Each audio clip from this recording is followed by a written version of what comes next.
Sa tuwing ako ay may inaasikasong janaza, libing, isa sa mga lagi kong naiisip at naitatanong sa sarili, ako ba kaya, kapag mamatay na ako, maaasikaso ba kaya ng mabuti ang libing sa akin?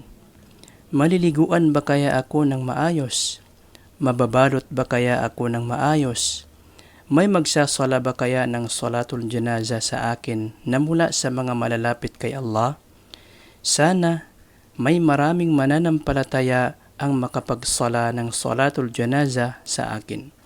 Sana asikasuhin din ng maayos ang pagligo, pagbalot, pagsala at paglibing sa akin kapag dumating na ang takdang oras ng kamatayan ko. Ang maipapayo natin sa ating mga sarili ay ayusin natin ang ating ugnayan sa ating Panginoong Allah. Huwag tayong mawalan ng pag-asa sa Kanyang awa at habag. Huwag tayong maging kampante, laging magbalik loob at humingi ng tawad sa Kanya sa mga pagkakasala at pagkukulang sa obligasyon, at laging humingi ng gabay mula sa Kanya. O Allah, gabayan niyo po kami at patawarin sa lahat ng pagkakasala at pagkukulang.